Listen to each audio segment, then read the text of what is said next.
Alright, this is SSLFamilyDad with Simple Suburban Living, and today we're going to take a look at our outdoor wood-burning garage heater.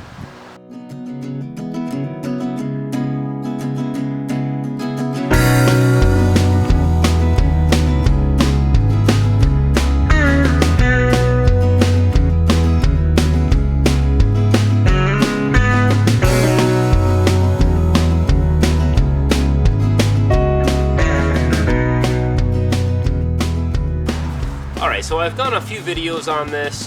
This acts as a pool heater in the summertime, and then last year I converted it over to work as a garage heater in the wintertime. If you haven't seen that video, I'll go ahead and put a link up at the top here. You can watch that video and then come back and watch this one. But basically, the efficiency of the heater for the garage last year was great in the fall time, and it was great in the springtime, but in the dead of winter, when it was 10 degrees or below outside, it just didn't work very well. I think that there was too much heat loss between the barrel and the underground lines going inside. I didn't insulate those, and so what I'm going to do this year is dig up those lines. I'm going to put some insulation on them. I also made some improvements to this. I did a video on that as well. I'll put a link at the top. I put some more copper coils on this. I may wrap an insulation blanket around this as well. I'm just trying to get as much out of this as we can. I'm also going to kind of tidy it up inside and make it look a little nicer, and so I'll go ahead and take you through what we're doing today. Okay, so what you're looking at here are the blue lines. These are the ones that are run underground into the garage, into our radiator system in there, and then the black lines here go out to the diverter for our pool. And so each year, basically, I just dig up this area, and I disconnect the pool heater loop, and then I connect the garage heater loop. Obviously, it would be nice to have a couple valves here to just switch this back and forth, but since this is just kind of a hobby project, I'm trying to keep the costs to a minimum and didn't feel like investing in some brass valves, which can get kind of expensive. So anyway, we're just going to get this disconnected and hook up our loop, and then I'm also going to start pumping some water through these tubes here just to make sure that there's no leaks in the system.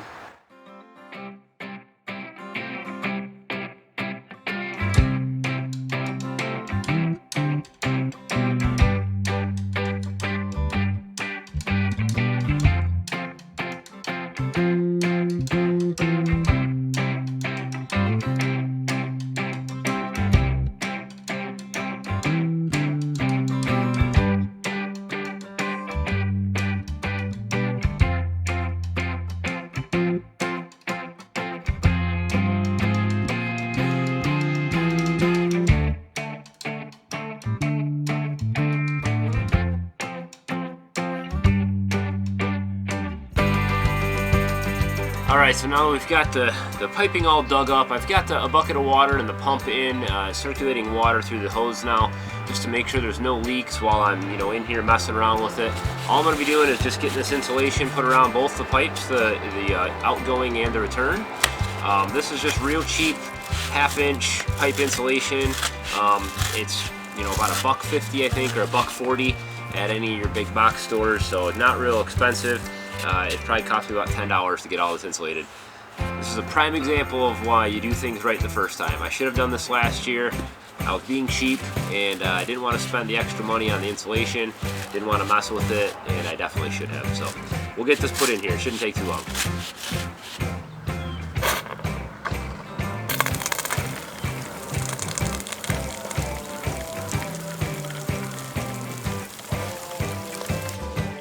Well, that's not good.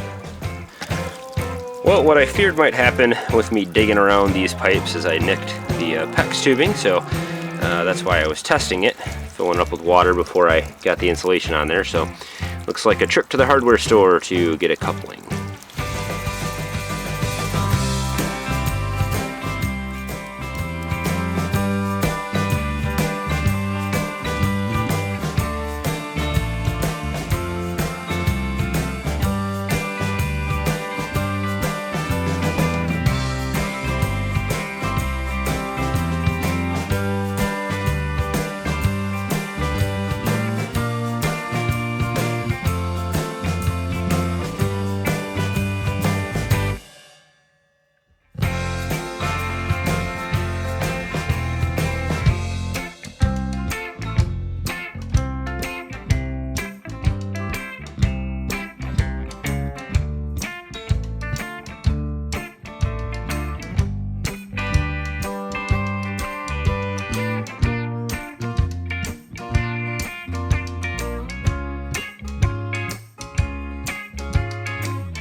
Alright, so I'm ready to get the actual antifreeze pumped into the system here. I've just been running water through it just in case we had leaks. I didn't want the antifreeze all over the place. So I'm just going to take our pump out here.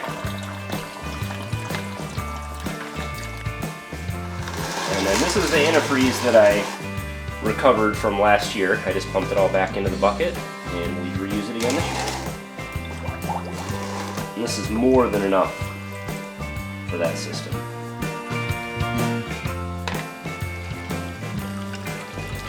I'm just getting all the water pumped out of the line now and getting it filled with the antifreeze.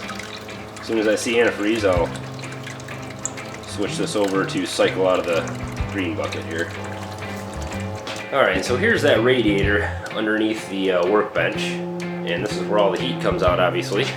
I really like the placement of it. It's been working just fine, but I do want to kind of trim it up a little bit, make it look a little bit nicer. So we're going to grab some leftover deck boards and make a little trim for it.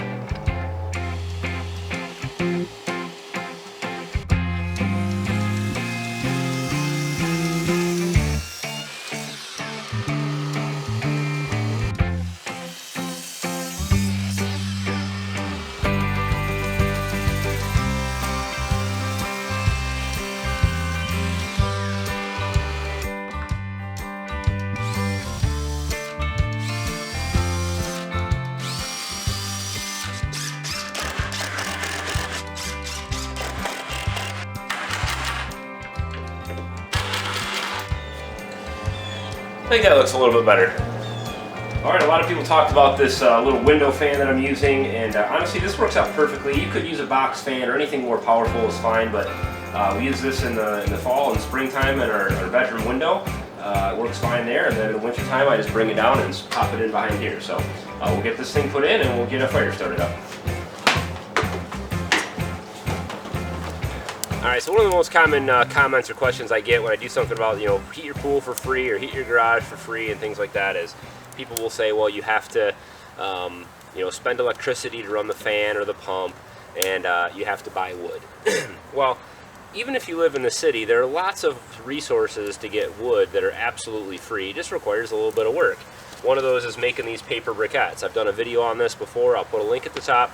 You know, everybody has paper scraps. You can get paper scraps for free from just about everybody. They're throwing them away, shredding it, recycling it, or whatever. And you can make that paper into these briquettes, which burn great. They don't burn as good as a log does, but they burn just fine. So that's one way. There's all kinds of places where people, you know, will pay you to take their trees away. People have trees fall down in their yards, neighbors and friends and family, and you can always go over and help them out, clean up their wood, and take some home with you. There's lots of ways to get free wood. So for anybody who's, you know, having that thought, you just have to do a little bit of work. You can easily get resources to burn for free. And on the other point about the electricity this uses, this is a very small, low wattage fan, and the pump is very small, low wattage as well. We're probably talking about less than 60 watts running here at all times, you know, while this is going. So the adverse of this, or the alternative to this, is running an electric heater in here for me. You know, our insurance will go up if we put any type of wood burner inside the house or inside the garage, so I'm not going to do that.